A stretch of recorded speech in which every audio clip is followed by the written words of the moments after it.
Before flight attendant Amy Sweeney was killed on hijacked Flight 11, she picked up an airphone and reported that 4 Middle Eastern-looking men had hijacked the plane.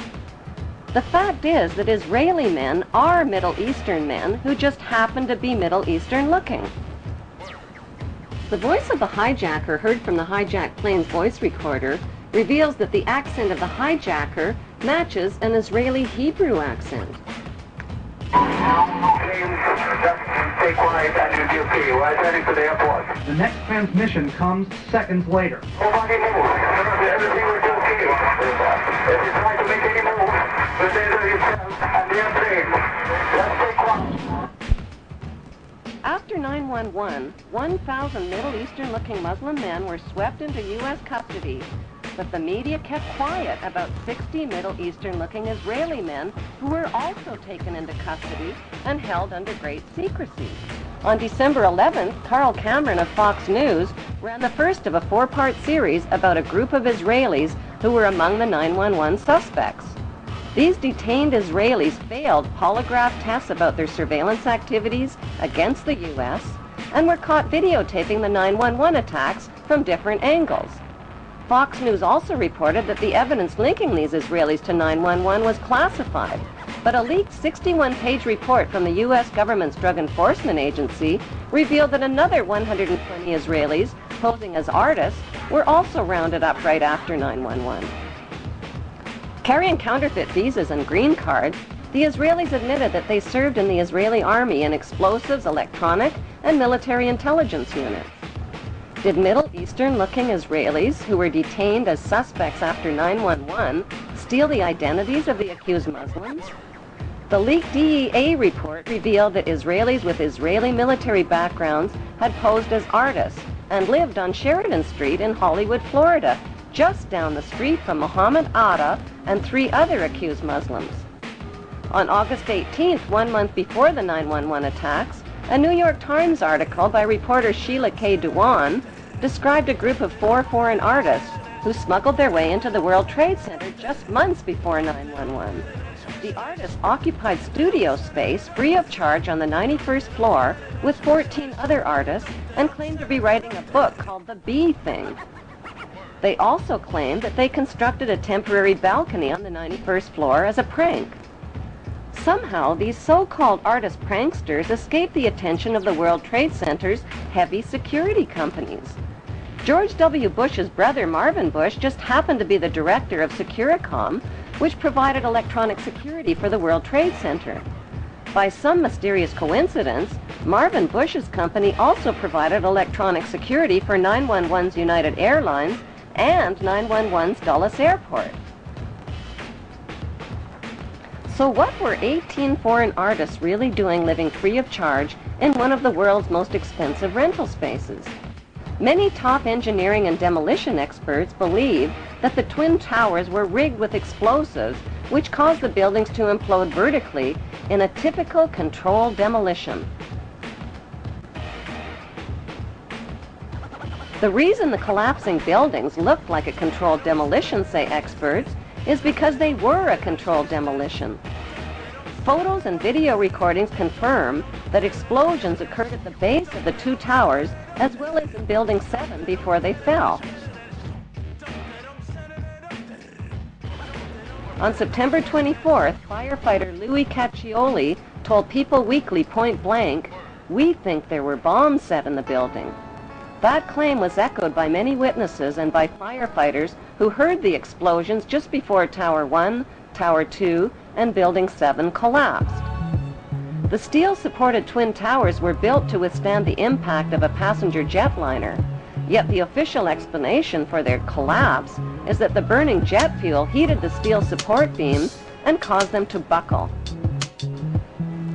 Expert independent investigators insist that it's impossible for jet fuel burning in oxygen to melt steel, and that most of the jet fuel burned up outside the buildings in clearly visible fireballs.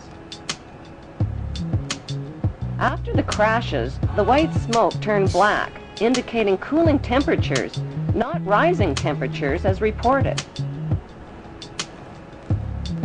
Why did a company called Controlled Demolition quickly haul away, melt down, and dispose of 499,850 pieces of structural steel that could have proved the temperature the steel had reached and the use of explosives?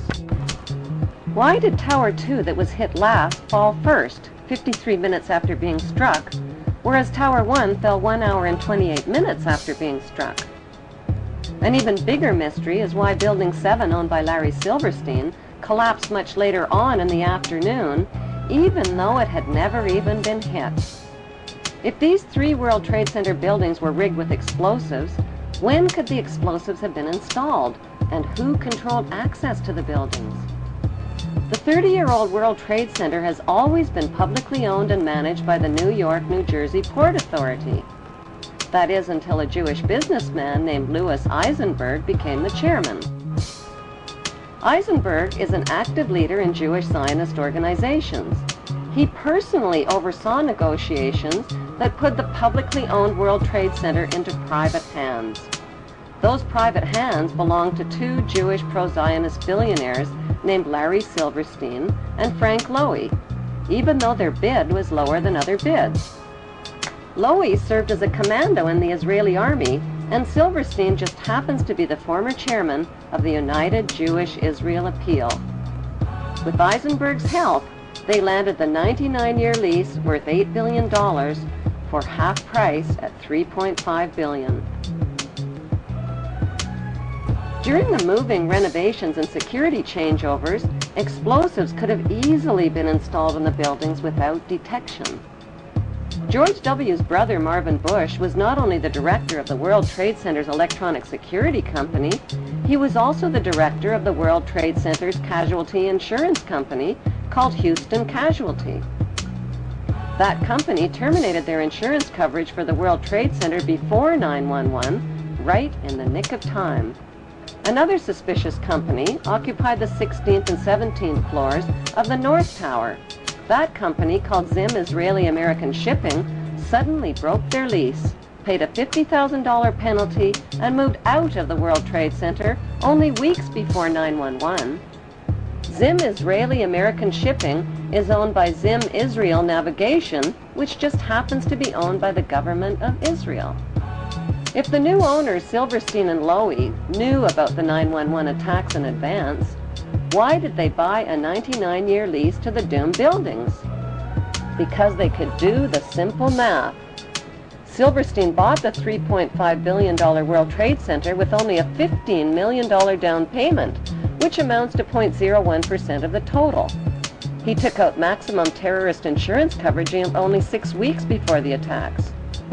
The demolition of the World Trade Center buildings on 9/11 eliminated Silverstein's cost for an $800 million facelift to update the aging 30-year-old buildings. As soon as the spanking new World Trade Center is finally built and expanded to over 11 million square feet of rental space, Silverstein stands to pocket billions of dollars per month. In the meantime, U.S. taxpayers are covering Silverstein's so-called losses. Then there's the big payouts from insurance policies with mega-terrorism insurance, which Silverstein took out just weeks before 9/11. Silverstein is demanding a 200% payout by claiming payouts for 2 separate 9/11 attacks instead of 1. Silverstein's insurance companies, called Swiss Re and Munich Re, are the same companies under investigation for advanced knowledge of 9/11 and for profiting from 9/11 on the stock market. If Silverstein's insurance companies knew in advance about the attacks, why would they insure doomed buildings? Were these giant insurance companies handpicked to keep a lid on their insurance investigation findings and to ignore the evidence of 9/11 cover-ups? Silverstein has since bought out Frank Lowy, paid off investors and loan groups, put limits on victim compensation claims, and turned the publicly owned World Trade Center into the smelliest private real estate deal in American history. George W. Bush threw up permanent roadblocks to stop an independent investigation of the 9/11 events. When the 9/11 Senate Committee report was published, 27 pages that would have connected international banks to 9/11 were censored. On October 30th, 2003, A CBC television documentary investigated the 10-year friendship between the Bush family, the bin Laden family of Saudi Arabia, and the Saudi royal family. That friendship includes illegal presidential campaign contributions and partnerships in oil and weapons companies like the Carlyle Group.